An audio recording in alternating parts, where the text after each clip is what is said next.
Setelah menceraikanku, suamiku melempar barang-barangku keluar dan menelpon orang tuaku. Jemput anakmu yang tak berguna ini sekarang juga. Aku sudah ceraikan dia. 15 menit kemudian, ayahku sampai membawa mobil mewahnya dan 3 bodyguard. Ini rumahku. Kamu yang angkat kaki dari rumah ini sekarang juga. Atau kupatahkan kakimu. Bentak ayahku. Suamiku yang tak tahu diri itu langsung bersujud meminta maaf. Setelah ini kupastikan dia menyesal dan menderita. Karena, sebelum ceritanya dimulai, silahkan tulis di kolom komentar dari daerah mana saja teman-teman yang menonton cerita ini. Jangan lupa like dan subscribe agar channel ini bisa semakin berkembang dan bisa mempersembahkan cerita yang lebih menarik lagi. Suara pintu depan yang dibanting dengan keras membuat seisi rumah bergetar. Deswita yang sedang duduk di sofa ruang tamu terlonjak kaget. Jantungnya berdegup kencang melihat suaminya, Aji, melangkah masuk dengan wajah merah padam penuh amarah. Tidak ada salam, tidak ada senyum hangat yang dulu selalu menghiasi wajah pria itu ketika pulang kerja. Hanya ada tatapan nyalang yang seolah ingin menelan Deswita hidup-hidup. Aji tidak berhenti berjalan, hingga ia berdiri tepat di hadapan istrinya yang masih mematung.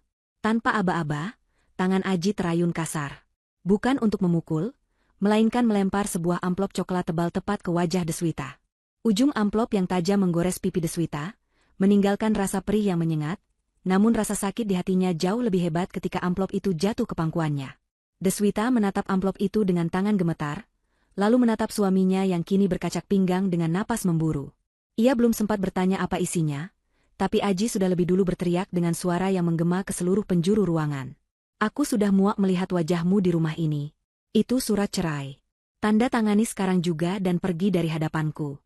Aku menceraikanmu, Deswita. Detik ini juga kamu bukan lagi istriku. Kata-kata itu menghujam dada Deswita seperti ribuan jarum.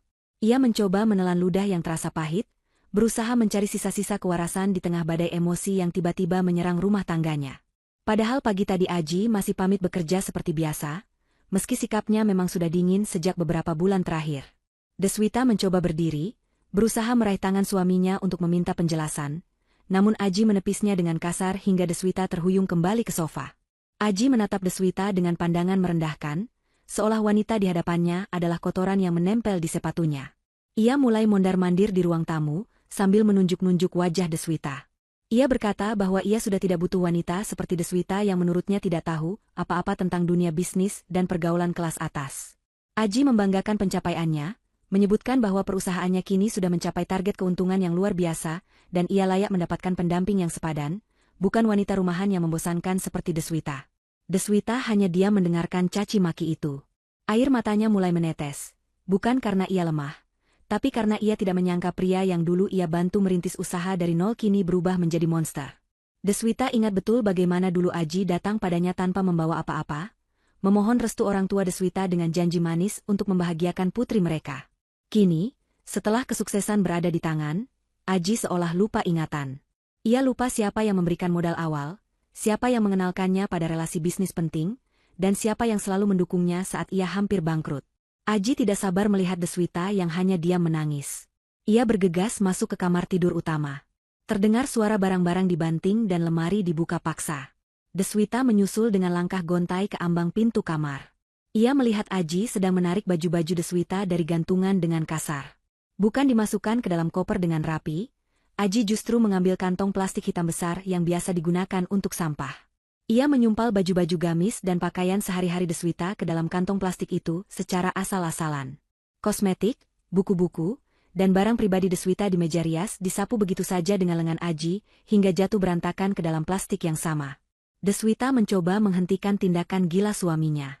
Ia memegang lengan Aji dan memohon agar Aji bisa bicara baik-baik. Namun Aji justru mendorong Deswita hingga bahunya membentur tembok. Aji berkata bahwa ia tidak sudi lagi barang-barang Deswita mengotori lemari mahalnya.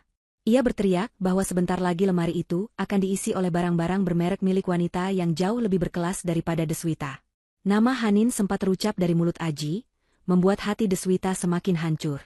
Jadi benar dugaan Deswita selama ini, ada wanita lain yang membuat Aji berubah. Setelah semua barang Deswita masuk ke dalam beberapa kantong plastik hitam, Aji menyeret kantong-kantong itu keluar kamar. Ia tidak peduli jika ada barang yang pecah atau rusak di dalamnya. Deswita mengejar di belakangnya, masih dengan air mata bercucuran. Aji membuka pintu utama lebar-lebar dan melemparkan kantong-kantong plastik itu ke halaman depan rumah. Plastik-plastik itu mendarat di atas rumput dan paving block dengan bunyi gedebuk yang menyedihkan. Beberapa tetangga mungkin bisa melihat kejadian ini, tapi Aji sudah tidak peduli dengan rasa malu. Baginya, menyingkirkan Deswita adalah prioritas utama agar ia bisa memulai hidup baru dengan Hanin di rumah mewah ini. Aji berbalik menatap Deswita yang berdiri mematung di teras. Dengan senyum sinis, ia merogoh saku celananya dan mengeluarkan ponsel. Ia menekan nomor telepon seseorang dengan sengaja mengaktifkan mode pengeras suara, agar Deswita bisa mendengar. Nada sambung terdengar beberapa kali sebelum akhirnya suara berat seorang pria parubaya menjawab dari seberang sana. Itu adalah suara Pak Rusdi, ayah Deswita. Tanpa basa-basi dan tanpa rasa hormat sedikitpun, Aji langsung menyemburkan kalimat penghinaan. Jemput sampah tak berguna ini sekarang juga. Aku sudah ceraikan anak bapak. Dia tidak becus jadi istri, hanya bisa menghabiskan uangku dan menjadi beban hidupku. Aku tidak mau melihat wajahnya lagi di rumahku.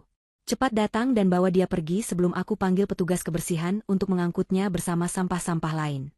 Deswita menutup mulutnya menahan isak tangis mendengar ayahnya dihina sedemikian rupa. Di seberang telepon, hening sejenak sebelum sambungan diputus sepihak oleh Aji. Pria itu tertawa puas, merasa menang. Ia merasa di atas angin, merasa sebagai penguasa yang berhak menentukan nasib orang lain. Ia melirik jam tangan mahalnya lalu menatap Deswita dengan tatapan mengancam. Ia memberi waktu 15 menit. Jika dalam 15 menit orang tua Deswita tidak datang, ia mengancam akan menyeret Deswita keluar pagar dan membiarkannya terlantar di pinggir jalan raya. Deswita menatap Aji dengan pandangan yang perlahan berubah. Rasa sedih itu mulai bercampur dengan rasa kasihan. Kasihan karena Aji tidak tahu siapa sebenarnya yang sedang ia hadapi. Deswita memang selama ini memilih hidup sederhana, menyembunyikan identitas asli keluarganya demi menjaga harga diri Aji sebagai suami. Ia ingin Aji merasa sukses karena usahanya sendiri, bukan karena bayang-bayang kekayaan mertuanya. Namun hari ini, Aji sendiri yang menghancurkan tabir pelindung itu. Deswita menghapus air matanya. Ia tidak lagi memohon. Ia berjalan pelan menuju tumpukan kantong plastik di halaman, berdiri di sana menunggu jemputan ayahnya. Ia tidak akan melawan dengan kata-kata kasar, karena ia tahu, sebentar lagi Aji akan mendapatkan pelajaran terbesar dalam hidupnya. Aji yang melihat Deswita diam, mengira istrinya itu sudah pasrah dan ketakutan. Ia kembali masuk ke dalam rumah untuk mengambil minuman dingin, lalu duduk di kursi teras layaknya seorang raja yang sedang mengawasi budaknya. Menunggu 15 menit itu berakhir dengan penuh kesombongan. 15 menit berlalu dengan sangat lambat bagi Aji yang sudah tidak sabar ingin menyingkirkan Deswita, namun terasa sangat cepat bagi atmosfer di sekitar rumah itu yang mendadak berubah mencekam. Aji baru saja hendak bangkit dari kursi terasnya untuk merealisasikan ancamannya menyeret Deswita, ketika suara deru mesin mobil yang halus namun bertenaga terdengar mendekat. Bukan suara mobil biasa, melainkan suara mesin performa tinggi yang hanya dimiliki oleh kendaraan kelas atas. Sebuah mobil sedan hitam mengkilap berhenti tepat di depan gerbang rumah yang terbuka. Di belakangnya, dua mobil SUV besar berwarna hitam turut berhenti, memblokir jalan akses di depan rumah. Aji mengernyitkan dahi, bingung melihat iring-iringan mobil mewah itu. Ia tidak ingat memiliki rekan bisnis yang menggunakan mobil semewah itu. Pintu gerbang yang memang sudah terbuka lebar memudahkan mobil sedan itu masuk perlahan ke pelataran, diikuti oleh tatapan heran Aji. Deswita yang berdiri di samping tumpukan kantong plastiknya hanya menunduk. Tahu betul siapa yang datang. Pintu penumpang belakang mobil sedan itu terbuka. Seorang pria paruh baya turun dengan langkah tegap. Wajahnya keras, rahangnya mengeras menahan amarah yang meluap-luap. Itu Pak Rusdi, ayah Deswita. Namun tampilannya berbeda dengan yang biasa Aji lihat. Jika biasanya Pak Rusdi tampil santai dengan kemeja batik sederhana saat Aji berkunjung, kali ini Pak Rusdi mengenakan setelan jas formal yang memancarkan aura kekuasaan yang mengintimidasi. Di belakangnya, dari mobil-mobil SUV, turun 6 orang berbadan tegap dengan pakaian serba hitam. Salah satunya adalah Bimo, kepala keamanan kepercayaan keluarga Pak Rusdi, yang memiliki tatapan tajam setajam elang. Aji yang awalnya terkejut, mencoba menutupi rasa gugupnya dengan kembali bersikap arogan. Ia pikir mertuanya ini hanya ingin pamer atau menakut-nakutinya. Aji berjalan menuruni tangga teras, membusungkan dada, mencoba mensejajarkan dirinya dengan Pak Rusdi. Ia merasa ini rumahnya, wilayah kekuasaannya, jadi ia berhak mengusir siapa saja. Aji tersenyum sinis melihat Pak Rusdi yang berjalan menghampiri Deswita terlebih dahulu, mengecek keadaan putrinya yang pipinya tergores akibat lemparan amplop tadi. Baguslah Bapak datang tepat waktu. Bawa anak Bapak ini pergi. Saya sudah muak mengurusnya. Jangan harap saya akan memberikan sepeser pun harta Gonogini, karena semua aset di rumah ini dan perusahaan adalah hasil keringat saya sendiri. Deswita tidak punya andil apa-apa, kata Aji dengan nada tinggi, sengaja agar para tetangga yang mulai mengintip bisa mendengar. Pak Rusdi tidak menjawab ocehan Aji. Ia memberi isyarat pada Bimo untuk membawa Deswita masuk ke dalam mobil sedan agar aman dan tenang. Setelah Deswita aman di dalam mobil, barulah Pak Rusdi membalikkan badannya menghadap Aji. Tatapannya dingin, menusuk hingga ke tulang sumsum. Ia melangkah maju mendekati Aji, membuat Aji secara refleks mundur selangkah karena terintimidasi oleh aura wibawa yang begitu kuat. Aji masih mencoba melawan rasa takutnya. Ia berteriak bahwa Pak Rusdi tidak berhak menginjakan kaki di halaman rumahnya tanpa izin. Ia mengancam akan memanggil polisi jika Pak Rusdi dan gerombolannya tidak segera pergi. Aji menunjuk gerbang keluar, mengusir mertuanya sendiri layaknya mengusir pengemis. Pak Rusdi tertawa kecil, tawa yang kering dan tanpa humor. Ia mengeluarkan sebuah map dari balik jasnya dan melemparkannya ke dada Aji. Persis seperti cara Aji melempar surat cerai ke wajah Deswita tadi. Aji menangkap map itu dengan bingung. Tangannya gemetar saat membuka isinya. Matanya membelalak lebar saat membaca dokumen di dalamnya. Itu adalah sertifikat asli rumah mewah yang kini ia tempati. Dan di sana, tertulis jelas nama pemilik sah bangunan dan tanah tersebut. Deswita, putri dari Rusdi. Ini rumahku, atas nama anakku. Kamu yang angkat kaki dari rumah ini sekarang juga, atau kupatahkan kakimu, bentak Pak Rusdi. Suaranya menggelegar, jauh lebih mengerikan daripada teriakan Aji tadi. Dunia Aji seakan runtuh seketika. Lututnya lemas. Ia baru sadar bahwa selama ini, ia tidak pernah memegang sertifikat rumah. Ia pikir Deswita menyimpannya di brankas bersama dokumen lain. Tapi ternyata sertifikat itu selalu dipegang oleh Pak Rusdi sebagai hadiah pernikahan yang diatasnamakan Deswita. Aji mencoba mencerna fakta ini. Jika rumah ini bukan miliknya, lalu bagaimana dengan perusahaan? Keringat dingin mulai mengucur deras di pelipisnya. Ia teringat bahwa modal awal perusahaannya adalah suntikan dana dari investor misterius yang difasilitasi oleh Deswita. Kenyataan menampar Aji dengan keras. Segala kesombongannya lenyap dalam sekejap mata. Wajah garangnya berubah pucat pasi. Ia menyadari bahwa ia baru saja membangunkan macan tidur. Tanpa sadar, tubuhnya merosot ke tanah. Aji bersujud di kaki Pak Rusdi, memeluk kaki mertuanya itu dengan gemetar. Air mata buaya mulai keluar. Ia merengek meminta maaf, mengatakan bahwa ia hanya sedang emosi sesaat, bahwa ia hilaf dan tidak bermaksud bicara kasar. Ia memohon agar Pak Rusdi tidak mengusirnya, berjanji akan memperbaiki hubungannya dengan Deswita. Pak Rusdi menatap puncak kepala menantunya itu dengan jijik. Ia menendang pelan bahu Aji agar melepaskan pelukannya. Ia berkata bahwa kesempatan sudah habis. Saat Aji menyebut putrinya sampah, saat itulah Aji menggali kuburannya sendiri. Pak Rusdi tidak butuh permohonan maaf dari laki-laki yang tidak tahu cara menghargai wanita. Ia memberi isyarat tangan pada Bimo dan para pengawal. Bimo maju dengan langkah lebar, mencengkeram kerah baju Aji dari belakang, dan menariknya berdiri paksa seperti mengangkat anak kucing. Aji meronta-ronta, berteriak memanggil nama Deswita, berharap istrinya akan keluar dari mobil dan membelanya seperti biasa. Namun kaca mobil sedan itu tetap tertutup rapat dan gelap. Deswita tidak akan keluar. Hati wanita itu sudah tertutup untuk Aji. Bimo dan satu pengawal lainnya menyeret Aji keluar dari halaman rumah.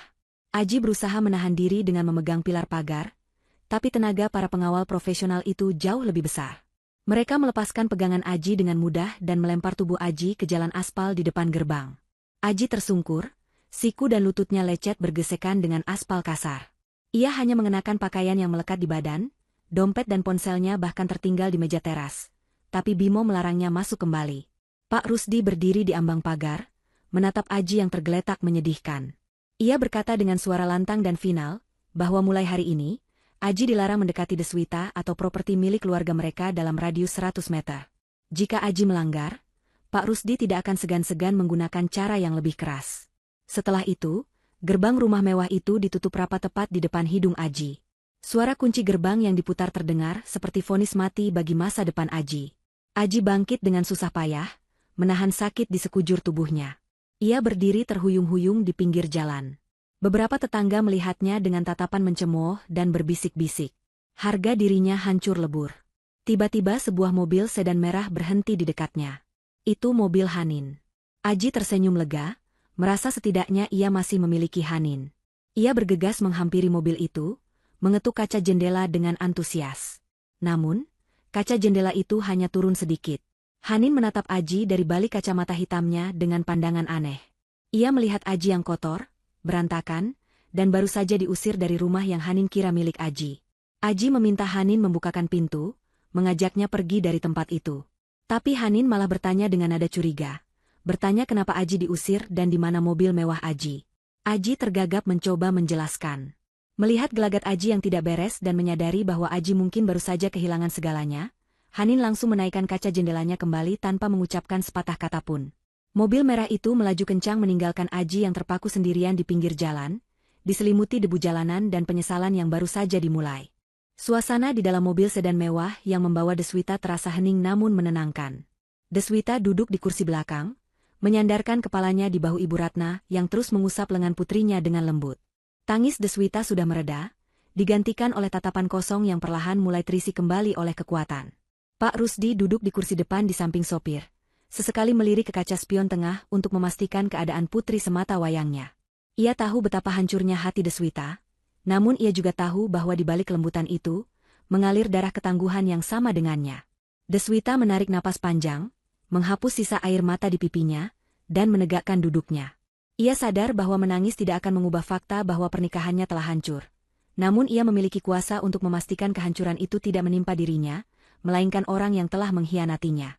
Sesampainya di kediaman orang tua Deswita yang jauh lebih megah dari rumah yang tadi ditempati Aji, Deswita langsung meminta ponsel baru kepada asisten ayahnya, karena ponsel lamanya ikut tertinggal di dalam tas yang dilempar Aji. Hal pertama yang ia lakukan bukanlah meratapi nasib di kamar, melainkan menghubungi pihak bank dan manajemen aset keluarga. Dengan suara yang tenang namun tegas, Deswita memberikan instruksi untuk membekukan seluruh fasilitas keuangan yang selama ini ia berikan kepada Aji. Kartu kredit unlimited, akses rekening bersama, hingga fasilitas kendaraan yang semuanya terdaftar atas nama perusahaan keluarga Deswita, ia perintahkan untuk diblokir saat itu juga. Ia ingin Aji merasakan bagaimana rasanya hidup tanpa penyokong dana yang selama ini ia sia-siakan. Ibu Ratna menatap putrinya dengan bangga, melihat sosok Deswita yang dulu tegas dan cerdas kini telah kembali. Sementara itu, Aji berjalan menyusuri trotoar dengan langkah gontai. Matahari mulai terbenam, dan perutnya mulai terasa perih karena lapar. Ia meraba saku celananya, hanya menemukan dompet tipis yang berisi beberapa lembar uang tunai dan deretan kartu kredit platinum, yang selama ini menjadi sumber kebanggaannya. Aji mencoba menepis rasa panik yang mulai menjalar. Ia meyakinkan dirinya sendiri bahwa ini hanya gertakan mertuanya. Ia yakin Deswita pasti akan merengek minta balikan besok pagi. Dengan sisa kepercayaan diri yang ada, Aji melangkah masuk ke sebuah hotel bintang 5 yang letaknya tak jauh dari sana. Ia berniat menginap semalam, memanjakan diri dengan layanan kamar, dan memikirkan rencana selanjutnya setelah mandi air hangat. Penampilannya yang sedikit kotor dan berantakan membuat resepsionis menatapnya dengan skeptis. Namun Aji langsung melempar kartu kredit utamanya ke meja marmer dengan angkuh. Resepsionis itu memproses kartu tersebut, namun beberapa detik kemudian keningnya berkerut. Ia mencoba menggesek kartu itu sekali lagi, lalu menggeleng pelan. Ia menyampaikan dengan sopan bahwa kartu tersebut ditolak oleh sistem.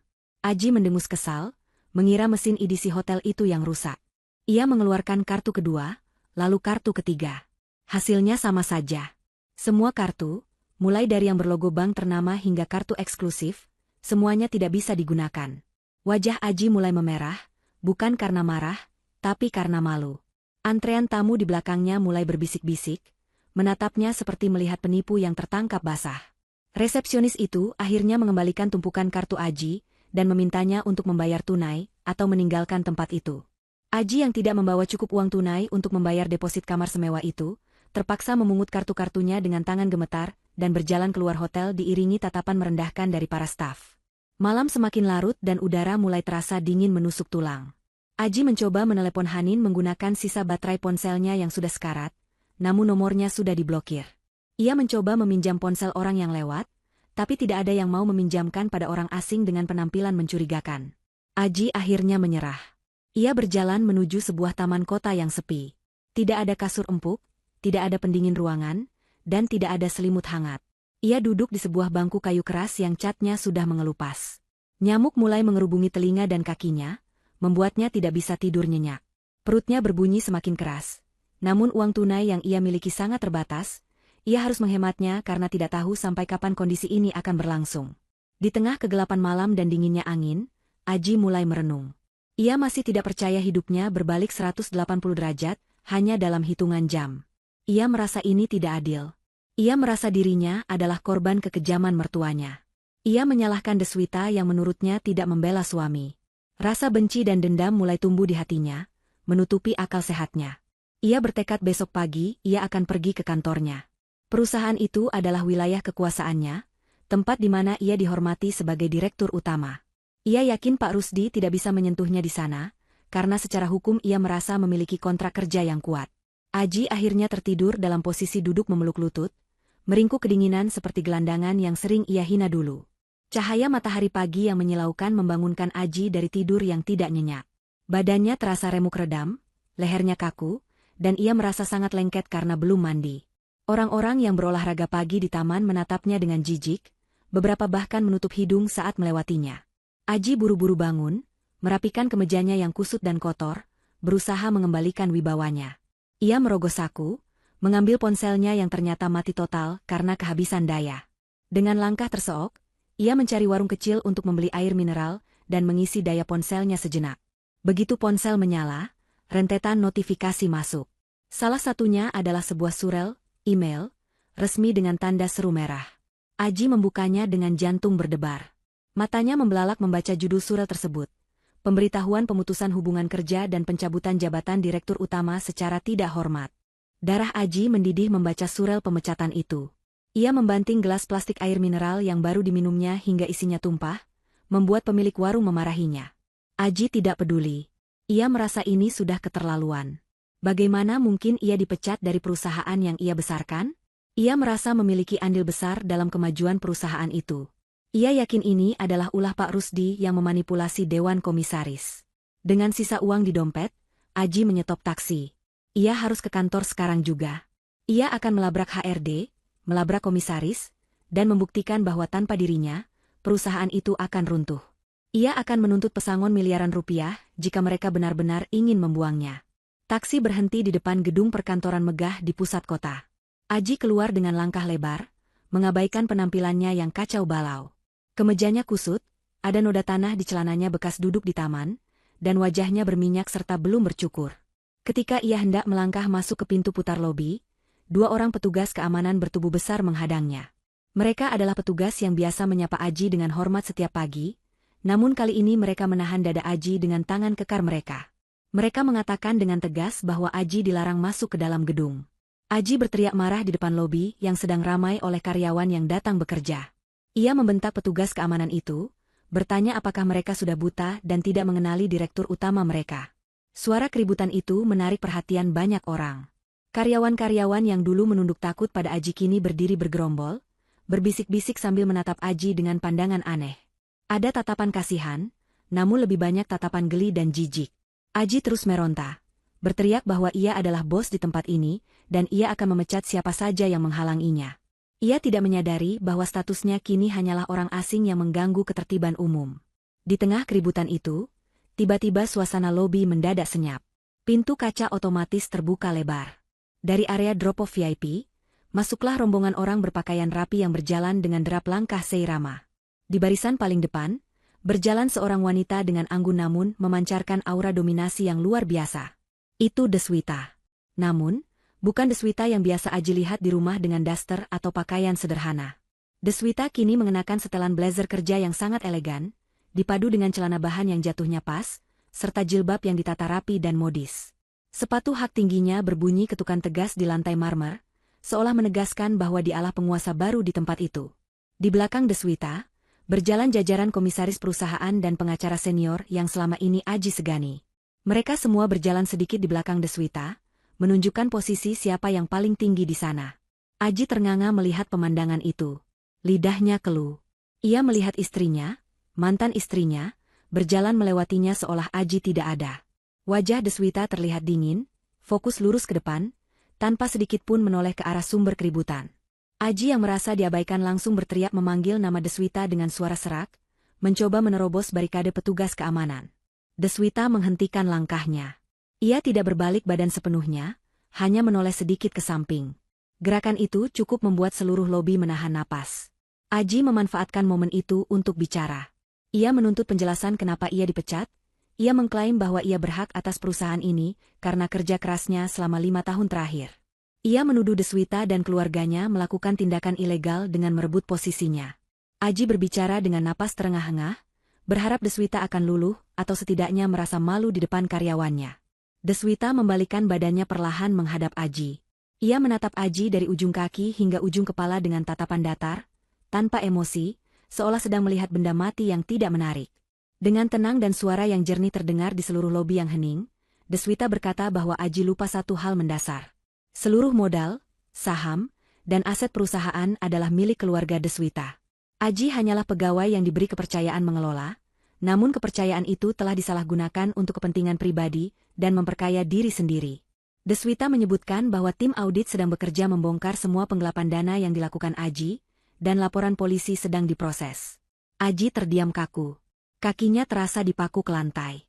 Ia melihat sorot mata Deswita yang asing. Tidak ada lagi cinta di sana, tidak ada lagi kelembutan. Yang ada hanyalah ketegasan seorang pemimpin perusahaan yang sedang menyingkirkan benalu. Aji mencoba membuka mulut untuk membela diri, namun kata-katanya tercekat. Ia sadar ia kalah telak. Di hadapan puluhan karyawannya, ia telanjang tanpa jabatan, tanpa harta, dan tanpa harga diri. Deswita tidak menunggu respon Aji. Ia kembali menatap lurus ke depan, lalu melirik kepala keamanan gedung yang berdiri tegang di sampingnya. Dengan nada datar dan dingin, Deswita memberikan perintah yang menjadi paku terakhir di peti mati harga diri Aji hari itu. Security, kenapa ada orang asing bau dan berisik di lobi kantor saya? Buang dia ke tempat sampah, tempat di mana dia seharusnya berada. Jangan biarkan dia mengganggu kenyamanan karyawan saya bekerja. Setelah mengucapkan kalimat itu, Deswita membalikkan badan dan melanjutkan langkahnya menuju lift khusus direksi. Pintu lift tertutup, membawa Deswita naik ke puncak kesuksesan, meninggalkan Aji di bawah. Petugas keamanan yang mendapat perintah langsung bertindak tegas. Mereka tidak lagi menahan, tapi menyeret Aji keluar gedung dengan paksa. Aji diseret melewati pintu putar, menuruni tangga lobi, dan dilempar ke trotoar panas di luar area gedung. Tas kerjanya dilempar menyusul kemudian, mendarat di genangan air sisa hujan semalam. Aji duduk termenung di trotoar, menatap gedung tinggi yang dulu ia banggakan, menyadari bahwa pintu masuk ke kehidupan mewahnya telah tertutup rapat untuk selamanya. Matahari sudah meninggi, memanggang aspal Jakarta dengan panas yang menyengat. Aji berjalan gontai menjauhi gedung perkantoran yang baru saja membuangnya seperti sampah. Rasa lapar yang melilit perutnya mulai tergantikan oleh rasa perih di hati dan dendam yang membara. Ia meraba saku celananya, memastikan dompetnya masih ada meski isinya sudah menipis. Harapan satu-satunya kini tertuju pada satu nama, Hanin. Wanita yang selama ini ia puja, wanita yang ia anggap mengerti dirinya lebih dari siapapun, dan wanita yang karenanya ia rela menceraikan Deswita. Aji yakin, Hanin tidak akan membiarkannya menderita. Bukankah selama ini mereka saling mencintai? Aji mempercepat langkahnya, menyetop taksi dengan sisa uang tunai terakhirnya, menuju apartemen mewah tempat Hanin tinggal. Apartemen itu adalah bukti cinta Aji, disewa tahunan dengan harga fantastis menggunakan uang perusahaan yang ia samarkan dalam laporan keuangan. Sesampainya di lobi apartemen, Aji mencoba bersikap senormal mungkin meski penampilannya kacau. Petugas resepsionis apartemen menatapnya curiga. Namun karena wajah Aji cukup sering terlihat di sana, mereka membiarkannya lewat menuju lift. Aji menghela napas lega. Setidaknya akses ke sini belum diblokir. Di dalam lift yang membawanya ke lantai 20, Aji menyusun kalimat di kepalanya. Ia akan menceritakan kejahatan keluarga Deswita, lalu meminta Hanin untuk menampungnya sementara waktu. Aji yakin dengan koneksi dan kecantikan Hanin, mereka bisa bangkit kembali. Mungkin Hanin masih menyimpan perhiasan-perhiasan berlian yang pernah Aji berikan, yang bisa dijual untuk modal usaha baru. Pintu lift terbuka. Aji melangkah cepat menuju unit nomor 205. Jantungnya berdebar kencang penuh harap. Ia menekan bel pintu berkali-kali dengan tidak sabar. Tidak ada jawaban. Aji mencoba memasukkan kode kunci pintu digital yang ia hafal di luar kepala. Pintu berbunyi bip panjang tanda akses ditolak. Aji panik. Ia mencoba lagi, hasilnya sama. Kodenya sudah diganti. Keringat dingin mulai bercucuran. Ia kembali menekan bel, kali ini sambil menggedor pintu dan memanggil nama Hanin. Beberapa menit kemudian, pintu terbuka sedikit. Wajah Hanin muncul di celah pintu. Namun, tidak ada senyum manja yang biasa menyambut Aji. Wajah itu dingin, datar, dan dipenuhi rasa kesal. Hanin tidak membukakan pintu lebar-lebar, ia masih memasang rantai pengaman pintu seolah Aji adalah orang asing yang berbahaya.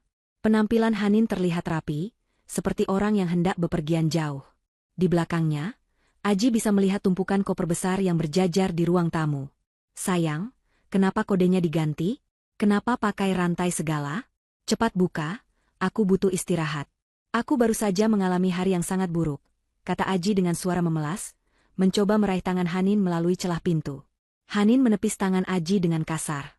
Ia menatap Aji dari atas ke bawah dengan tatapan jijik yang tidak ditutup-tutupi. Hanin tertawa kecil, tawa yang terdengar sangat menyakitkan di telinga Aji. Ia bertanya untuk apa Aji datang ke situ. Berita tentang Aji yang diusir dari rumah mertuanya dan dipecat dari perusahaan sudah menyebar di grup-grup sosialita dan gosip bisnis.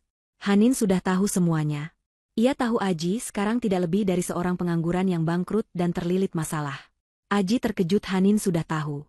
Ia berusaha membela diri, mengatakan bahwa itu semua hanya sementara. Ia berjanji akan merebut kembali haknya dan mereka akan hidup bahagia. Aji memohon agar diizinkan masuk, setidaknya untuk mandi dan makan. Ia mengingatkan Hanin tentang cinta mereka, tentang semua pengorbanan yang sudah ia lakukan demi Hanin, termasuk menceraikan Deswita. Hanin membuka rantai pengaman pintu, membuat Aji tersenyum lega mengira hatinya luluh.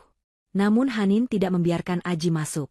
Ia justru melangkah keluar ke koridor sambil menarik sebuah koper kecil, lalu menutup pintu unit apartemen di belakangnya. Hanin berdiri bersedekap di depan Aji, menatapnya tajam. Dengar ya, Aji.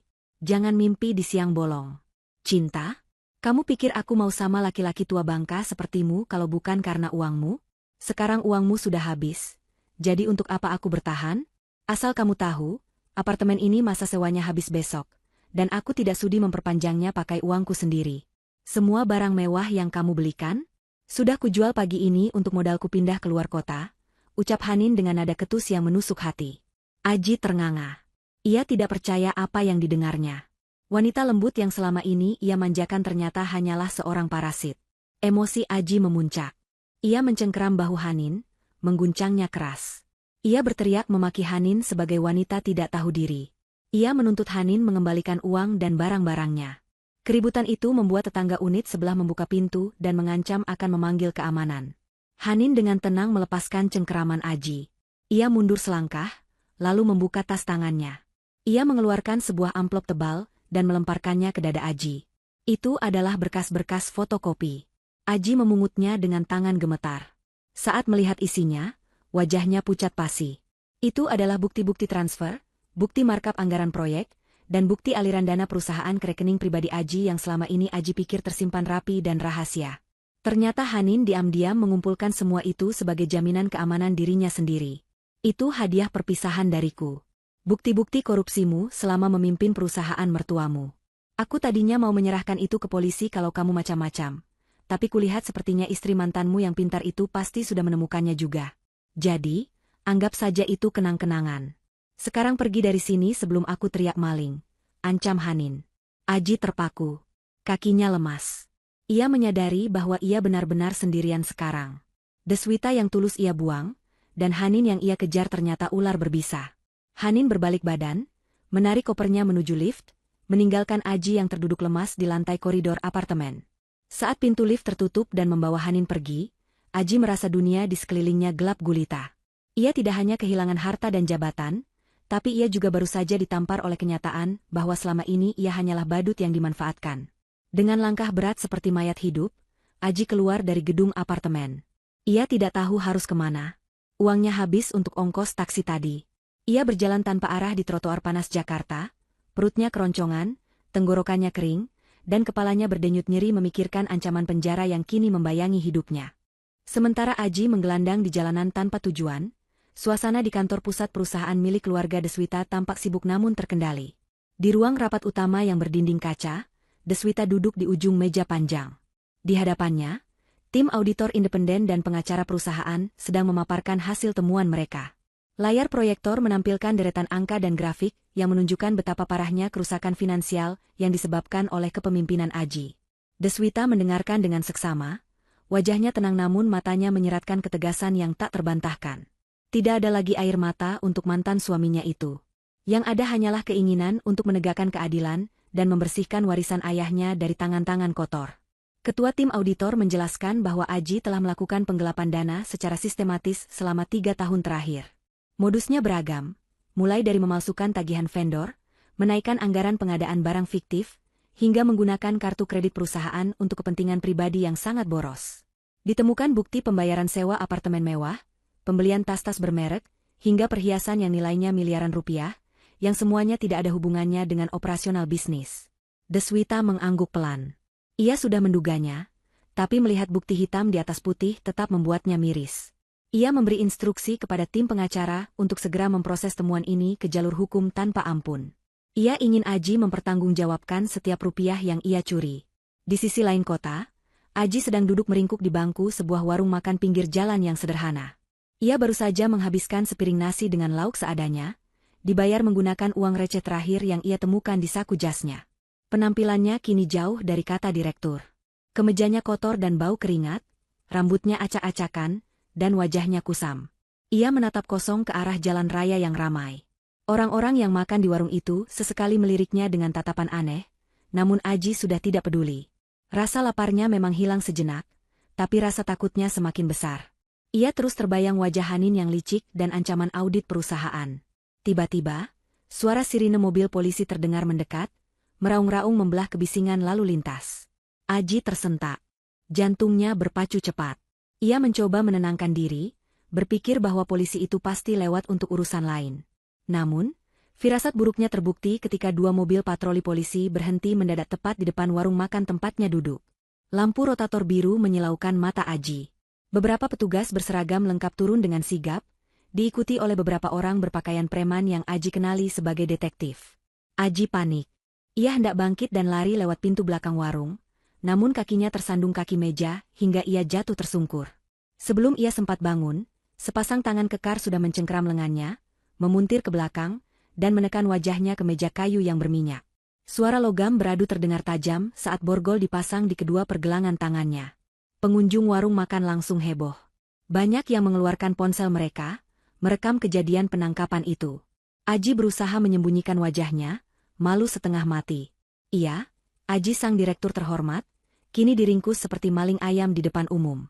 Seorang petugas membacakan hak-hak Aji dan surat perintah penangkapan atas tuduhan penggelapan dana perusahaan, penipuan, dan pemalsuan dokumen. Aji tidak bisa berkata apa-apa. Tenggorokannya tercekat. Ia digiring masuk ke dalam mobil polisi di bawah sorotan kamera ponsel warga yang antusias. Video penangkapannya detik itu juga mulai beredar di media sosial, menjadi tontonan viral dengan judul, Mantan Direktur Sombong Ditangkap Saat Makan di Warteg. Sesampainya di kantor polisi, Aji langsung dimasukkan ke ruang interogasi yang dingin dan suram. Ia duduk sendirian selama berjam-jam, membiarkan mentalnya dihancurkan oleh ketidakpastian. Ketika penyidik akhirnya masuk dan menyodorkan bukti-bukti yang mereka miliki, Aji tahu ia tidak bisa mengelak. Bukti transfer, rekaman CCTV, kesaksian staf keuangan, semuanya mengarah padanya. Penyidik mengatakan ancaman hukumannya bisa mencapai belasan tahun penjara mengingat jumlah kerugian yang sangat besar. Dalam keputusasaan, Aji meminta haknya untuk melakukan satu panggilan telepon. Dengan tangan gemetar yang masih diborgol, ia menekan nomor yang paling ia hafal di luar kepala. Nomor Deswita. Ia berharap, sangat berharap, hati nurani Deswita masih tersisa sedikit untuknya. Mungkin Deswita akan kasihan melihat kondisinya. Mungkin Deswita akan mencabut laporannya demi kenangan masa lalu mereka. Nada sambung terdengar panjang, menyiksa batin Aji. Halo, selamat sore. Suara yang menjawab bukan suara lembut Deswita, melainkan suara wanita lain yang terdengar formal dan tegas. Aji mengenali suara itu sebagai asisten pribadi Deswita. Dengan suara parau menahan tangis, Aji memohon untuk bicara dengan Deswita. Ia berteriak histeris, mengatakan bahwa ia ditangkap polisi dan butuh bantuan Deswita sekarang juga. Ia memohon agar asisten itu menyambungkan teleponnya. Hening sejenak di seberang sana, lalu asisten itu menjawab dengan nada yang sangat sopan namun mematikan. Maaf, Bapak Aji. Ibu Deswita tidak bisa diganggu. Beliau sedang memimpin rapat penting untuk proses akuisisi perusahaan kompetitor yang dulu menjadi saingan Bapak. Ibu berpesan, segala urusan yang berkaitan dengan Bapak sekarang sudah diserahkan sepenuhnya kepada tim kuasa hukum perusahaan. Selamat menikmati proses hukum Anda, Pak. Klik. Sambungan telepon diputus. Aji menatap gagang telepon di tangannya dengan tatapan kosong. Telepon itu terlepas dari genggamannya, menggantung dengan kabel yang berayun pelan. Harapan terakhirnya musnah. Deswita bukan lagi istri penurut yang bisa ia bodohi. Wanita itu kini telah menjelma menjadi sosok yang tak terjangkau, sibuk membangun kerajaan bisnisnya semakin besar, sementara Aji membusuk di dalam sel tahanan yang sempit dan bau. Aji meraung menangis. Suaranya menggema di lorong kantor polisi, sebuah tangisan penyesalan yang terlambat dan sia-sia. Proses hukum berjalan dengan kecepatan yang menyiksa bagi Aji. Setelah melewati serangkaian pemeriksaan maraton yang menguras fisik dan mentalnya, Aji akhirnya diberikan penangguhan penahanan sementara dengan status tahanan kota. Namun, kebebasan itu terasa semu dan hampa. Pengadilan dan pihak bank telah bergerak cepat menyita seluruh aset yang dimilikinya untuk menutupi kerugian perusahaan dan hutang-hutang pribadinya yang menumpuk. Apartemen sewaan sudah disegel, mobil-mobil yang belum lunas ditarik oleh Leasing, dan rekening pribadinya dibekukan total hingga saldo nol. Aji keluar dari kantor polisi hanya dengan pakaian kusam yang melekat di badan, dan sebuah tas plastik kecil berisi barang-barang pribadi yang tidak bernilai jual. Tidak ada pengacara yang mendampinginya karena ia tidak sanggup membayar jasa mereka, dan pengacara publik yang ditunjuk seolah bekerja setengah hati melihat kasusnya yang sudah jelas kalah telak. Dunia luar yang menyambut Aji terasa jauh lebih kejam daripada dinginnya sel tahanan. Matahari Jakarta bersinar terik, seolah ingin melelehkan sisa-sisa harga diri Aji yang sudah retak. Ia berjalan tanpa tujuan menyusuri trotoar yang dipadati pejalan kaki. Perutnya melilit hebat karena belum diisi makanan yang layak sejak kemarin. Setiap langkah kakinya terasa berat, seolah ada beban ribuan ton yang menggelayut di pundaknya. Orang-orang berlalu lalang dengan kesibukan mereka masing-masing, tidak ada yang peduli pada sosok pria berantakan yang berjalan gontai dengan tatapan kosong. Aji menyadari bahwa ia kini telah menjadi bagian dari kaum yang selama ini ia pandang sebelah mata, kaum yang terpinggirkan dan tidak terlihat oleh gemerlapnya kota metropolitan. Ia mencoba mencari tempat berteduh di bawah jembatan penyeberangan, duduk bersandar pada tiang beton yang dingin sambil memeluk lututnya, berusaha menyembunyikan wajahnya dari debu jalanan dan tatapan orang asing. Rasa lapar memaksanya untuk membuang rasa malu. Aji mencoba mendekati sebuah warung makan, berharap ada sisa makanan atau belas kasihan, namun pemilik warung langsung mengusirnya bahkan sebelum ia sempat membuka mulut. Penampilannya yang lusuh dan bau badan yang menyengat membuat orang jijik. Aji terpaksa mengais botol bekas air mineral dari tempat sampah, mengisinya dengan air keran dari masjid terdekat, hanya untuk membasahi tenggorokannya yang kering kerontang. Air itu terasa payau, namun ia tidak punya pilihan lain. Sambil meneguk air itu, air matanya menetes, bercampur dengan keringat dan debu di pipinya. Ia teringat bagaimana dulu, ia selalu memesan air mineral impor dengan harga mahal di restoran mewah, tanpa melihat label harga. Kontras kehidupan ini begitu tajam, hingga membuat dadanya sesak. Sore harinya, Aji berjalan melewati sebuah persimpangan besar di pusat kota. Langkahnya terhenti ketika matanya menangkap cahaya terang dari sebuah videotron raksasa yang menempel di dinding gedung pencakar langit. Di layar raksasa itu, terpampang wajah yang sangat ia kenal. Wajah Deswita. Wanita itu terlihat begitu cantik dan berwibawa dalam balutan busana formal yang elegan namun santun. Deswita sedang melakukan konferensi pers peluncuran lini bisnis baru perusahaannya yang bekerja sama dengan investor asing. Senyum di wajah Deswita terlihat begitu tulus dan percaya diri, matanya berbinar memancarkan kecerdasan dan kekuatan. Di layar itu tertulis judul besar, sosok inspiratif, bangkit dan memimpin pasar global. Aji terpaku di pinggir jalan, mendongak menatap layar itu dengan mulut ternganga. Dalam tayangan itu, seorang wartawan bertanya tentang rahasia kesuksesan Deswita. Dengan tenang Deswita menjawab bahwa kuncinya adalah kejujuran, kerja keras, dan menyingkirkan hal-hal beracun yang menghambat pertumbuhan. Jawaban itu menampar Aji dengan keras. Ia tahu betul siapa, hal beracun, yang dimaksud. Deswita tidak perlu menyebut nama, tapi seluruh dunia seolah tahu bahwa Aji adalah masa lalu kelam yang sudah berhasil dibuang. Di samping Deswita, berdiri seorang pria muda yang tampan dan terlihat sangat hormat pada Deswita. Pria itu adalah mitra bisnis baru yang dikabarkan sedang dekat dengan Deswita. Melihat kedekatan mereka di layar, Aji merasakan tusukan cemburu yang luar biasa. Namun ia sadar ia tidak punya hak apa-apa lagi. Ia hanyalah butiran debu di bawah kaki Deswita yang kini terbang tinggi menggapai langit. Aji memalingkan wajahnya, tidak sanggup lagi melihat kesuksesan mantan istrinya yang begitu menyilaukan. Ia melanjutkan langkahnya dengan hati yang semakin hancur. Ia teringat pada orang tuanya di kampung halaman. Mungkin, hanya mungkin, orang tuanya masih mau menerimanya. Dengan sisa tenaga, Aji berjalan kaki berkilo-kilometer menuju terminal bus, berniat menumpang truk atau bus ekonomi secara diam-diam untuk pulang ke rumah orang tuanya di pinggiran kota. Namun, sesampainya di sana, kenyataan pahit kembali menghantamnya. Ia tidak perlu pulang untuk tahu bahwa ia sudah ditolak. Di sebuah warung kopi dekat terminal, televisi sedang menyiarkan berita kriminal yang menampilkan wajah Aji dengan jelas sebagai tersangka penggelapan uang. Orang-orang di warung itu mencemooh sosok di televisi itu, mengumpat betapa serakahnya koruptor. Tiba-tiba, seseorang menepuk pundaknya kasar. Aji menoleh dan terkejut melihat pamannya sendiri berdiri di sana dengan wajah merah padam. Aji tersenyum lega, mengira akan mendapat pertolongan. Namun, pamannya justru meludah ke tanah tepat di depan sepatu Aji. Sang paman membentak Aji dengan suara keras, mengatakan bahwa Aji telah mencoreng nama baik keluarga besar. Ayah dan ibu Aji di kampung jatuh sakit, dan malu keluar rumah, karena tetangga terus membicarakan kejahatan anak mereka. Sang paman melarang Aji untuk menginjakan kaki di rumah orang tuanya jika hanya membawa aib. Ia berkata bahwa Aji sudah dianggap mati oleh keluarga, karena perbuatannya yang memalukan. Aji diusir layaknya anjing kurap. Pengusiran itu adalah pukulan telak terakhir bagi mental Aji hari itu. Ia benar-benar sebatang kara di dunia ini. Istri yang tulus telah ia buang. Selingkuhan yang ia banggakan telah merampoknya, dan kini keluarga kandungnya sendiri telah menutup pintu. Aji berjalan menjauh dari keramaian terminal, menuju sebuah taman kota yang gelap dan sepi. Ia duduk di bangku taman yang dingin, menatap langit malam yang kelabu tanpa bintang. Ia merenungi nasibnya yang berubah drastis dari seorang direktur yang disegani, menjadi gelandangan yang dibenci semua orang. Malam itu, Aji tidur meringkuk di atas bangku taman beralaskan koran bekas yang memuat berita tentang kejatuhannya, ditemani oleh gigitan nyamuk dan rasa penyesalan yang mulai menggerogoti jiwanya perlahan namun pasti. Ia menyadari bahwa ia telah berada di titik nadir kehidupannya, sebuah lubang hitam yang ia gali sendiri dengan keserakahan dan kesombongannya. Kondisi fisik Aji menurun drastis setelah beberapa hari hidup menggelandang di jalanan. Tubuhnya yang dulu tegap dan berisi kini mulai kurus kering. Wajahnya tirus dengan mata cekung yang dikelilingi lingkaran hitam pekat. Pakaian yang ia kenakan sudah tidak berbentuk, kotor, dan mengeluarkan bau tidak sedap karena berhari-hari tidak dicuci dan terus terkena keringat serta debu. Batu kering mulai menyerangnya, disertai demam yang membuat tubuhnya menggigil kedinginan meski matahari sedang bersinar terik.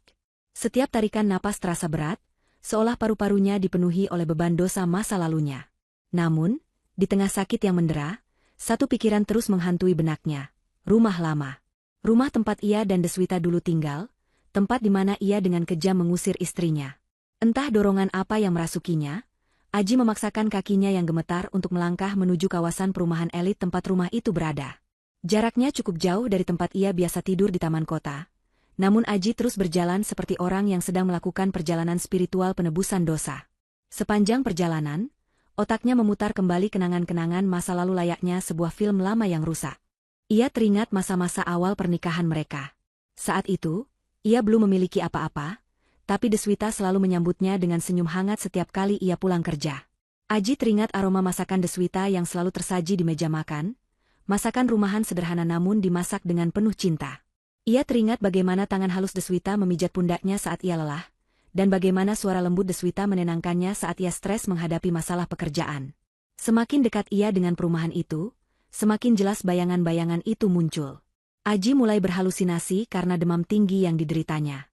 Di trotoar yang ia lewati, ia seolah melihat bayangan Deswita sedang berjalan sambil menggandeng tangannya, tertawa bahagia.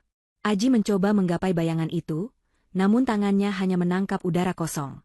Ia tersenyum miris, menyadari betapa bodohnya ia dulu. Ia telah memiliki berlian murni di genggamannya, namun ia membuangnya demi batu kerikil tajam yang hanya melukai tangannya. Ia menyebut Deswita sampah, padahal dirinya lah sampah yang sesungguhnya. Deswita adalah wanita yang melayaninya bak raja, menyiapkan segala keperluannya dari ujung rambut hingga ujung kaki, namun Aji membalasnya dengan pengkhianatan dan hinaan. Langit yang tadinya cerah perlahan berubah mendung, awan hitam bergulung-gulung menutupi matahari, seolah alam turut merasakan kesedihan dan kehancuran hati Aji. Angin kencang mulai bertiup, menerbangkan debu dan daun-daun kering di jalanan. Aji akhirnya sampai di depan gerbang perumahan elit itu. Petugas keamanan di pos jaga menatapnya dengan curiga dan hendak mengusirnya, karena mengira Aji adalah pengemis gila. Namun, Aji memohon dengan suara parau, mengatakan ia hanya ingin melihat rumahnya sebentar saja dari luar pagar. Petugas itu, yang samar-samar mengenali wajah Aji meski sudah berubah drastis, akhirnya membiarkannya lewat dengan peringatan agar tidak membuat keributan. Aji menyeret kakinya menuju rumah nomor sekian, rumah yang menjadi saksi bisu kejahatannya. Saat ia sampai di depan pagar rumah itu, hujan mulai turun. Awalnya hanya rintik-rintik kecil, namun dengan cepat berubah menjadi hujan deras yang mengguyur bumi. Aji tidak berteduh. Ia berdiri mematung di depan pagar tinggi yang kokoh, membiarkan tubuhnya yang demam diguyur air hujan yang dingin menusuk tulang. Ia menatap halaman rumah yang luas dan terawat. Di sana, di tempat ia dulu melempar barang-barang Deswita, kini tumbuh taman bunga yang indah dan asri. Rumput hijau terpotong rapi, tidak ada jejak kemarahan atau kekerasan yang pernah terjadi di sana. Rumah itu terlihat damai, hangat, dan berkelas. Sangat kontras dengan Aji yang berdiri di luar pagar seperti hantu masa lalu yang tidak diinginkan. Aji mencengkeram besi pagar yang dingin, kakinya lemas hingga ia merosot jatuh berlutut di atas trotoar basah. Air hujan bercampur dengan air matanya. Ia menangis meraung-raung, suaranya tertelan oleh gemuruh suara hujan dan petir. Ia berteriak memanggil nama Deswita, meminta maaf berulang kali pada sosok yang tidak ada di sana. Ia memukul-mukul dadanya yang sesak, menyesali setiap kata kasar yang pernah ia ucapkan, menyesali setiap perbuatan jahat yang pernah ia lakukan. Ia ingin waktu berputar kembali, ia ingin memperbaiki semuanya, tapi ia tahu itu mustahil. Nasi sudah menjadi bubur, dan bubur itu kini telah basi dan dibuang. Di tengah tangisannya, sebuah sorot lampu mobil yang terang menyorot tubuh Aji dari belakang. Sebuah mobil mewah berwarna gelap melaju perlahan mendekati gerbang rumah. Aji menoleh, menyipitkan matanya yang perih terkena air hujan. Jantungnya berdegup kencang. Ia mengenali mobil itu. Itu mobil Deswita. Harapan bodoh tiba-tiba muncul di hatinya.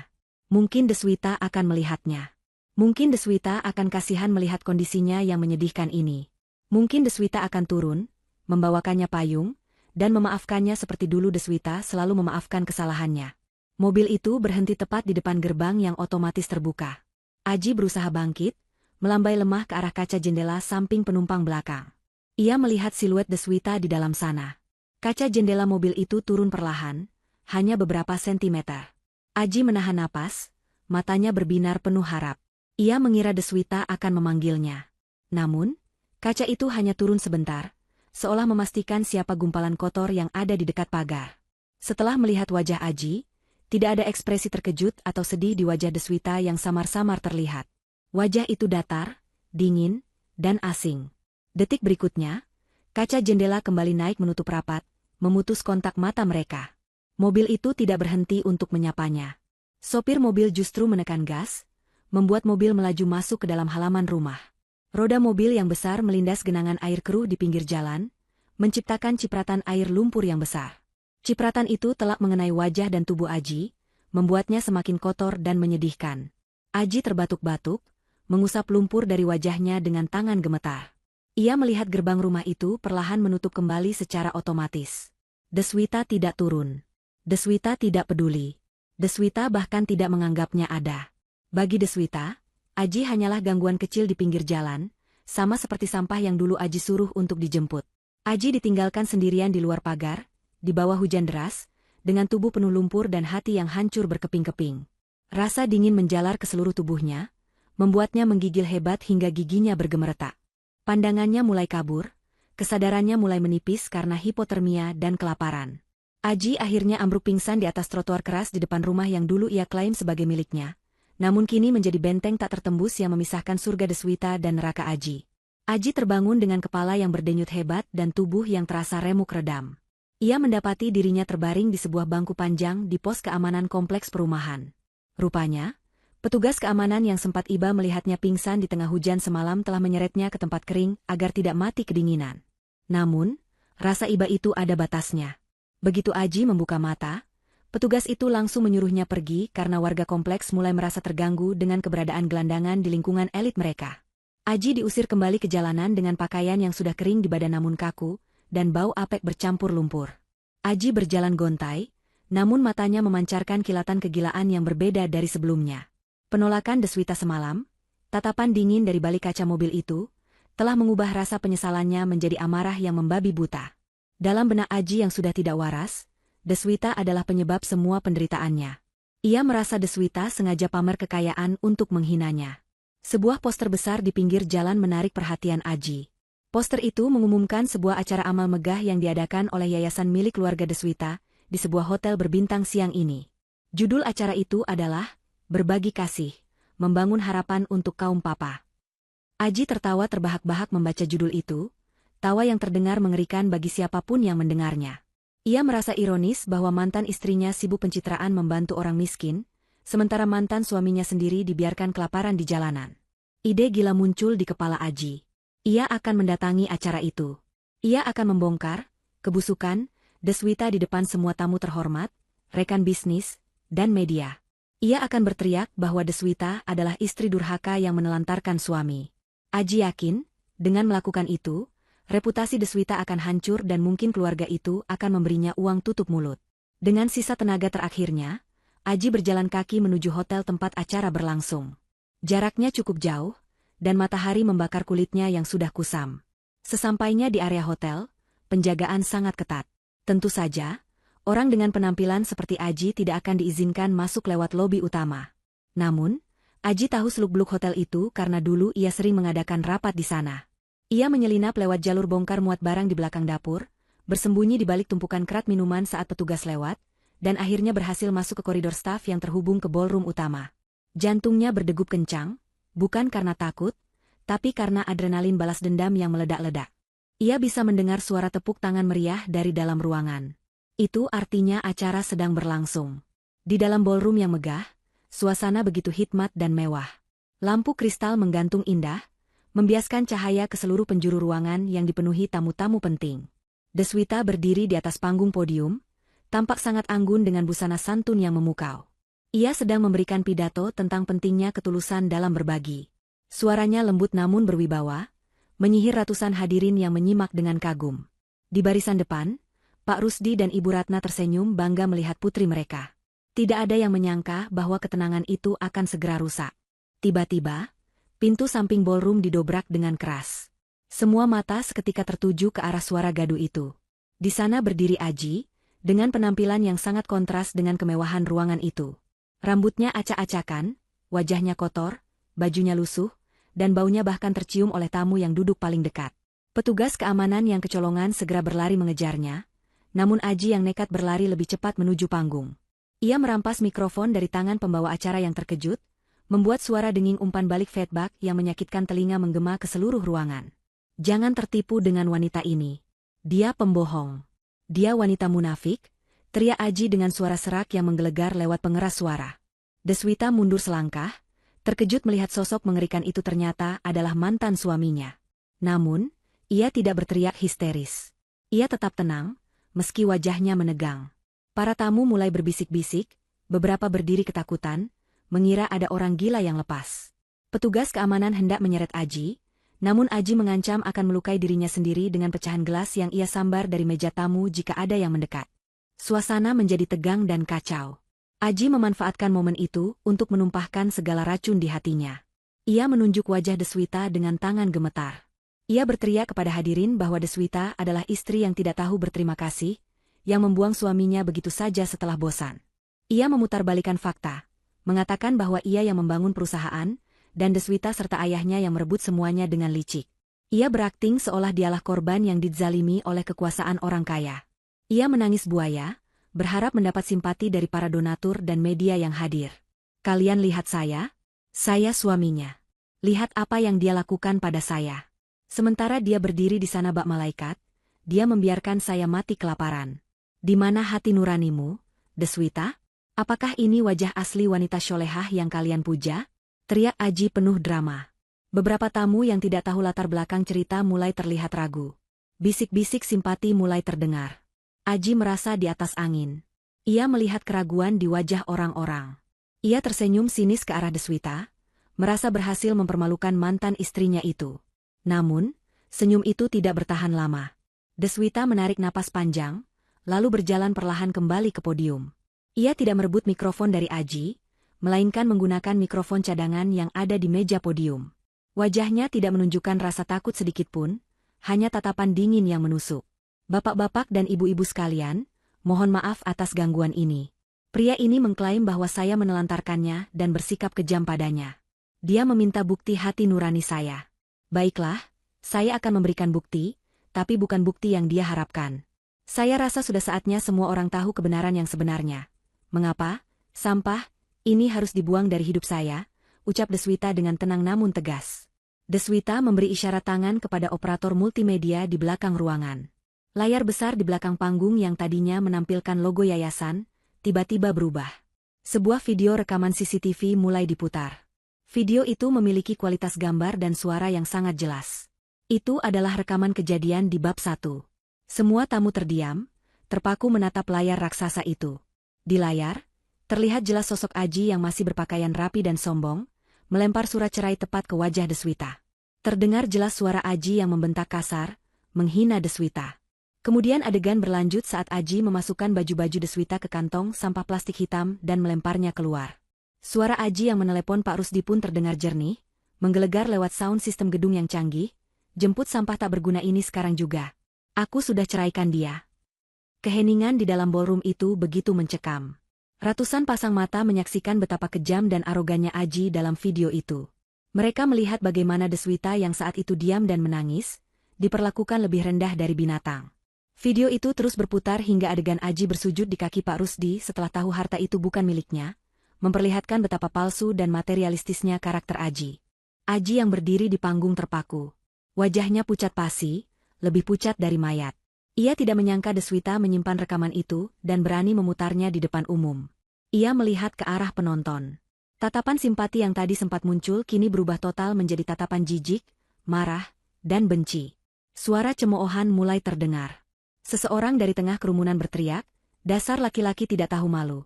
Disusul teriakan lain yang menyuruhnya turun. Deswita menatap Aji yang kini gemetar ketakutan.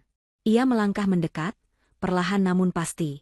Aura dominasi Deswita begitu kuat, hingga Aji mundur teratur sampai terpojok di tepi panggung. Deswita mematikan mikrofonnya, lalu mencondongkan tubuhnya sedikit ke arah Aji. Jarak wajah mereka sangat dekat, Aji bisa melihat kilatan ketegasan di mata wanita yang dulu ia sia-siakan. Deswita berbisik, suara yang hanya bisa didengar oleh Aji namun menghujam lebih tajam dari pisau belati. "Terima kasih sudah menceraikanku hari itu. Itu adalah hal terbaik dan terindah yang pernah kamu lakukan untuk hidupku. Sekarang, nikmatilah panggung kehinaanmu.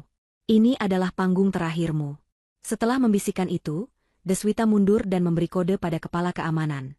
Kali ini, tidak ada lagi toleransi. 4 orang petugas keamanan bertubuh kekar langsung menyergap Aji di atas panggung. Aji mencoba meronta, tapi tenaganya sudah habis.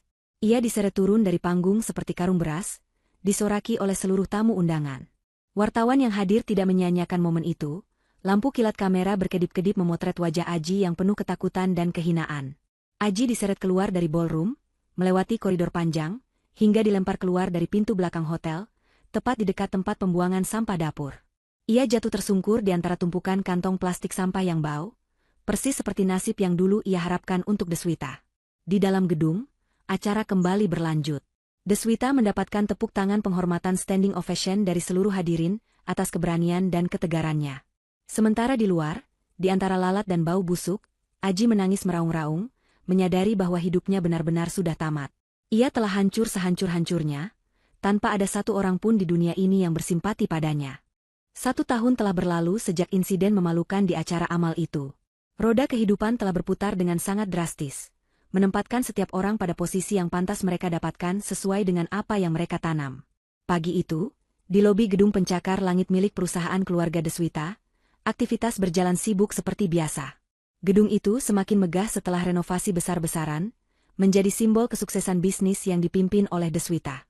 Lantai marmernya mengkilap memantulkan cahaya lampu gantung yang mewah. Orang-orang berpakaian rapi berlalu lalang dengan langkah cepat dan percaya diri. Namun, di sudut lobi dekat pilar besar, ada satu sosok yang tampak berbeda. Seorang pria kurus dengan seragam cleaning service berwarna biru kusam sedang berlutut, menggosok noda kopi di lantai dengan kain lap. Pria itu adalah Aji. Wajahnya kini terlihat jauh lebih tua dari usia sebenarnya. Kerutan-kerutan penderitaan menghiasi dahinya, dan rambutnya yang dulu selalu ditata rapi kini mulai memutih dan tipis. Tidak ada lagi jejak kegagahan seorang mantan direktur. Setelah keluar dari penjara, karena kasus penggelapan dan keributan di hotel, Aji tidak bisa mendapatkan pekerjaan layak dimanapun. Catatan kriminalnya membuat semua perusahaan menutup pintu. Hartanya nol, keluarganya membuangnya, dan teman-temannya menghilang. Satu-satunya pekerjaan yang bisa ia dapatkan adalah menjadi petugas kebersihan outsourcing di perusahaan penyedia jasa kebersihan. Dan ironi terbesar dalam hidupnya adalah, perusahaan outsourcing itu menempatkannya bertugas di gedung ini. Gedung yang dulu ia masuki sebagai bos, kini ia masuki sebagai tukang bersih-bersih. Setiap hari adalah siksaan batin bagi Aji. Ia harus membersihkan toilet yang dulu ia gunakan, mengepel lorong tempat ia dulu berjalan angkuh, dan memungut sampah dari tempat sampah yang dulu ia perintah-perintah. Para karyawan lama yang masih bekerja di sana seringkali mengenalinya. Awalnya mereka terkejut, namun lama-kelamaan mereka terbiasa, dan hanya menatapnya dengan pandangan kasihan atau acuh tak acuh. Aji harus menelan harga dirinya bulat-bulat setiap kali ada mantan bawahannya yang menegurnya, karena lantai masih basah atau toilet kurang wangi. Hari ini, Aji sedang menggosok lantai dengan sekuat tenaga, keringat menetes dari pelipisnya. Punggungnya sakit, lututnya nyeri. Tiba-tiba, suasana lobi yang bising mendadak senyap, lalu berganti menjadi kasak-kusuk antusias. Aji mendengar suara langkah kaki yang banyak mendekat dari arah pintu utama. Ia tidak berani mendongak, takut melakukan kesalahan. Ia terus menunduk menggosok lantai. "Selamat pagi, Bu Deswita." "Selamat pagi, Pak." Sapa para resepsionis dan petugas keamanan dengan serempak dan penuh hormat. Mendengar nama itu, tangan Aji yang memegang kain lap gemetar hebat hingga berhenti bergerak. Jantungnya seolah berhenti berdetak. Perlahan, dengan rasa takut yang luar biasa, Aji mengangkat kepalanya sedikit. Di sana, hanya berjarak beberapa meter darinya, Deswita sedang berjalan masuk. Ia tampak jauh lebih cantik dan bersinar daripada setahun lalu. Wajahnya memancarkan kebahagiaan yang tulus dan kedamaian hati. Ia mengenakan busana kerja yang sangat elegan namun tetap syar'i, membalut tubuhnya yang kini terlihat sedikit lebih berisi karena sedang mengandung. Tangan Deswita menggandeng erat lengan seorang pria di sampingnya. Pria itu tinggi, gagah, dan memiliki senyum yang sangat hangat. Itu adalah suami baru Deswita, seorang pengusaha sukses yang dikenal dermawan dan sangat mencintai keluarganya. Di tangan kirinya, Deswita juga menggandeng seorang anak kecil yatim piatu yang baru saja mereka adopsi, melengkapi kebahagiaan keluarga kecil mereka. Mereka berjalan dikelilingi oleh aura positif yang membuat siapa saja yang melihatnya ikut tersenyum. Deswita tertawa renyah menanggapi candaan suaminya, tawa yang dulu tidak pernah Aji dengar saat bersamanya. Mata Deswita berbinar penuh cinta saat menatap suaminya, tatapan yang dulu Aji sia-siakan demi wanita lain. Rombongan itu berjalan semakin dekat ke arah Aji. Aji ingin lari, ingin sembunyi, ingin menghilang di telan bumi. Tapi kakinya kaku. Ia hanya bisa menunduk dalam-dalam, berharap Deswita tidak melihatnya. Aji meremas kain pel kotor di tangannya, merasakan betapa rendahnya dirinya saat ini. Dulu, ia yang melempar Deswita keluar seperti sampah. Sekarang, ia benar-benar menjadi orang yang mengurusi sampah di istana Deswita. Langkah kaki Deswita dan suaminya melewati tempat Aji berlutut. Ujung sepatu mahal Deswita bahkan hampir menyentuh seragam Aji. Aji menahan napas, menunggu. Apakah Deswita akan berhenti? Apakah Deswita akan memarahinya? Atau mungkin mengejeknya? Namun, Deswita tidak berhenti. Ia bahkan tidak menoleh sedikitpun. Ia terus berjalan sambil mengobrol dengan suaminya tentang rencana liburan mereka ke Tanah Suci.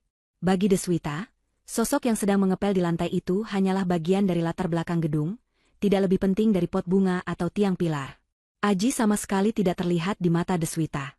Aji sudah menjadi masa lalu yang benar-benar terhapus, tidak relevan, dan tidak pantas mendapatkan perhatian sekecil apapun, bahkan sekadar tatapan kebencian. Rombongan itu berlalu menuju lift VIP, meninggalkan wangi parfum mewah yang lembut tertinggal di udara, kontras dengan bau cairan pembersih lantai yang menyengat hidung Aji. Aji melihat punggung Deswita yang perlahan menghilang di balik pintu lift yang tertutup. Saat pintu lift itu benar-benar tertutup, Aji merasakan kehampaan yang luar biasa. Ketidakpedulian Deswita justru terasa jauh lebih menyakitkan daripada kemarahannya. Itu adalah bukti bahwa Aji benar-benar sudah tidak memiliki arti apapun. Seorang kepala pengawas kebersihan datang menghampiri Aji dan menendang pelan ember pelnya. "Hei, jangan melamun. Cepat bersihkan itu, di sebelah sana ada tumpahan minuman lagi. Ingat, kalau tidak bersih, gaji kamu dipotong." Bentak pengawas itu. Aji tersentak kaget. Ia buru-buru mengangguk patuh. "Siap, Pak." "Maaf, Pak," jawabnya dengan suara lirih. Aji kembali mencelupkan kain pelnya ke dalam air kotor di ember, memerasnya, dan mulai mengepel lagi. Air mata menetes dari matanya, jatuh bercampur dengan air pel yang keruh. Ia teringat kata-katanya sendiri di telepon setahun yang lalu, "Jemput sampah tak berguna ini." Kata-kata itu kini menjadi kutukan yang mengikatnya seumur hidup. Dialah sampah itu. Dia yang dibuang, dia yang tidak berguna, dan dia yang harus membersihkan kotoran orang lain demi sesuap nasi. Aji terus mengepel, maju mundur, dalam siklus penyesalan yang tidak akan pernah berakhir. Sementara di lantai teratas gedung itu, Deswita hidup dalam kebahagiaan yang sempurna, dikelilingi cinta yang tulus, tanpa pernah lagi mengingat nama Aji. Karma telah bekerja dengan cara yang paling adil dan menyakitkan, menempatkan setiap orang tepat di tempat yang seharusnya mereka berada. Harusnya mereka berada. Harusnya mereka berada. Harusnya mereka berada. Harusnya mereka berada. Harusnya